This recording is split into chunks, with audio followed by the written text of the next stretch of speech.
Un des travaux qu'on doit faire comme nutritionniste dans les soins intensifs, c'est de décider de quelle manière on va livrer cette nutrition. Est-ce que ça va être par bouche? Ce serait idéal, on aime bien manger, mais comme est souvent le cas, ils sont trop malades pour pouvoir manger adéquatement. Ou s'ils mangent, c'est en petite quantité d'un aliment qui est toujours la même chose, comme une purée. Dans ce cas-là, on doit supplémenter ou donner 100% à nutrition liquide par une tube. Si la tube reste trop lente dans le nez parce qu'ils ne sont pas capables de manger, on va décider de mettre la tube directement dans l'estomac, qui s'appelle une gastrostomie. On voit maintenant qu'avec les produits spécialisés qu'on a, ils ont des antioxydants, ils ont différents types d'acides aminés, des protéines spécialisées, qu'on peut même diminuer, comme étamper un peu le grand stress inflammatoire qu'on trouve avec ces patients-là. Alors, on fait deux choses en même temps. On traite la perte de poids ou le fait qu'ils ne mangent pas, et on traite aussi les inflammations, les infections et les traumas. Et on doit penser que la nutrition, c'est une thérapie comme toutes les autres thérapies qu'ils reçoivent ici.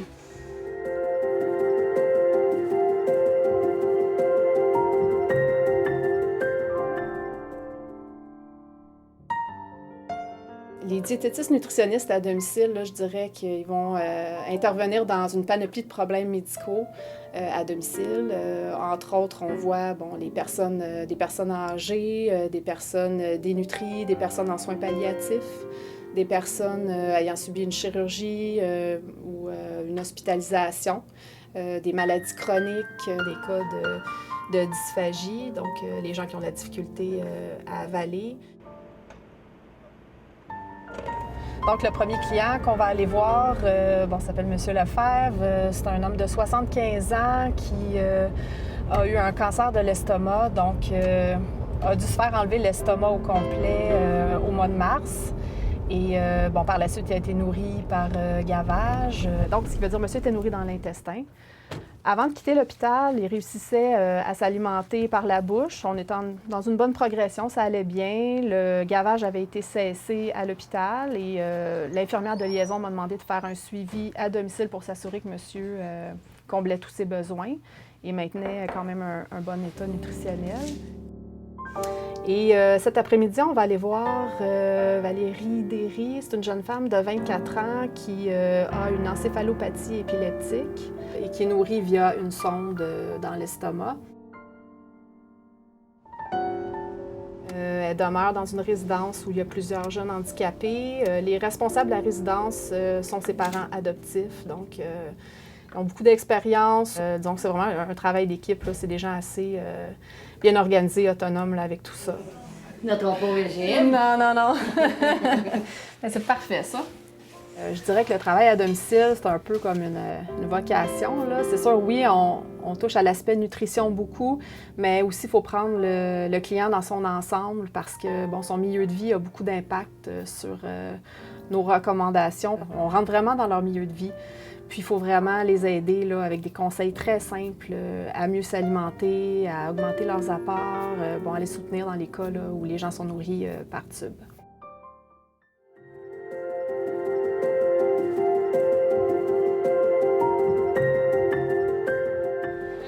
Bien, toi? Mon travail, dans le contexte de la nutrition sportive, c'est d'abord de s'assurer que l'état clinique de l'athlète est optimal. Donc, on va voir à ce que sa santé, que ce soit la gestion des allergies ou des intolérances, que ce soit la prévention ou la gestion des carences alimentaires, bien que tout soit bien encadré et bien supporté. Une fois que l'état de santé général est optimal, qu'on a fait les bonnes interventions, on va maintenant aller au niveau de son quotidien. L'athlète est généralement un jeune homme ou une jeune femme qui a les mêmes défis que les autres jeunes hommes et les autres jeunes femmes.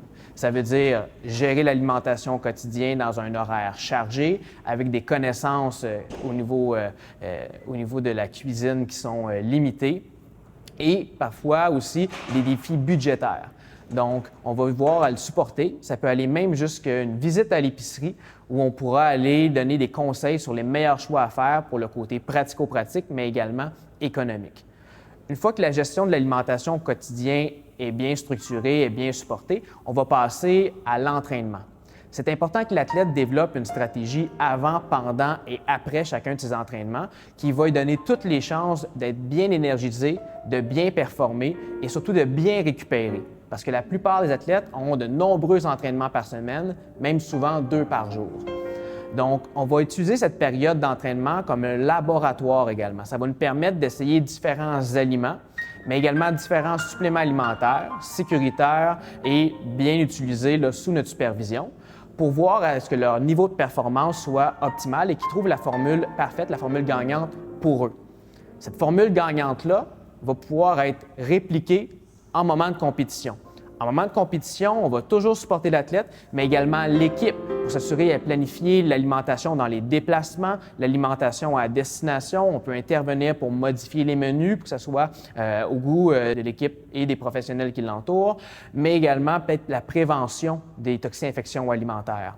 Donc, en compétition, c'est de s'assurer que la sécurité alimentaire est bien contrôlée, puis qu'ensuite l'athlète a les outils disponibles pour faire un copier-coller de ses habitudes ici, parce qu'on veut manger comme à la maison quand on est à l'extérieur pour obtenir les mêmes bons résultats.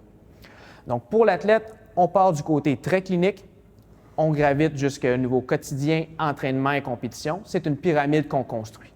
Dans un contexte de clinique privée, avec des monsieur, madame, tout le monde qui pratiquent de l'activité physique, bien, on peut faire le même cheminement. Il ne faut surtout pas perdre de vue que beaucoup de cyclistes, de triathlètes, de coureurs et même de gens qui font du conditionnement physique de façon régulière, que ce soit dans les nouveaux domaines comme le CrossFit ou le fitness, bien, ils s'entraînent très régulièrement, très rigoureusement et ils pourraient même souvent porter le nom d'athlète. Alors, il faut également pour eux s'assurer que leur volet santé, quotidien, entraînement et compétition soit bien couvert et bien supporté par un nutritionniste.